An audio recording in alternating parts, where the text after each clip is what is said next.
People always say these things in business, such as people have to know, like, and trust you. And that is great. Like they say, you've got to build your network. And I am that annoying person in the class of self-development who's like, but how do I do that? Can you give me the practical steps in order to make this happen? So let's think about the know, like, and trust badge. If people know you, if they like you, if they trust you, you're more likely to grow your business. And you're more likely to grow your business with nice people. I mean, that's a bit of a sweeping statement, but let's go with that for now. If you show up in your full-bodied self, you will attract those kinds of people. So I want you to write a list, and maybe 3 columns on your page. We could do that, couldn't we? So in the first column, I want you to write all the things that you could do today and begin to build into your strategy that you can do where people can get to know you. So this might be talking about your background. This could be sharing stories of your childhood.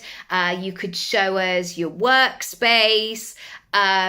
You could tell us a story, and you could build and weave that into your content. In terms of liking, now this doesn't have to be, I remember actually meeting this person who was very religious many years ago, and she was like a show-off Christian, and she was like, oh, God will be so pleased with me because I've just been to that woman's house and given her a cake, and I feel so brilliant about that because I'm such a nice person. So, like, you don't have to, like, actively say, hi, I'm really nice, like me, because that might just give a bit of a weird effect. When I'm talking about liking, sometimes it's just people seeing your face and seeing what you're up to, what's happening, things that you like talking about. You know, you might do a story on Instagram about what you thought of the latest season of whatever.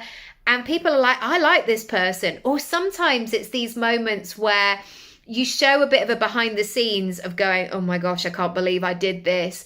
Or I was sharing a story the other day about Free Cycle, and loads of people are like in that interaction with me. Thirdly, the trust factor.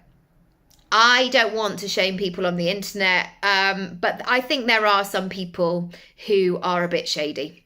And they are just making it up as they go along, and they're just taking people's money, and maybe they're not in integrity, etc. So that being said, how can you show that you are trustworthy? How can you show that you say your word and your action is like this close? How can people build that trust with you? I would love to know. Also, if I can help you with your content, I have 2 ways that you can do this. You can buy my content course, which is in my shop, or book a strategy session, and we can map out the whole thing. We can make sure that your content is delivering what you want it to, rather than being like, I don't know, I feel like I've been online all week, but I haven't had any client inquiries. So we want to shift into that moment of your content being purposeful and doing what it needs to do, so you can create the income and the business and the life blend that you want to have. Lots of love. I'll see you next time. Bye.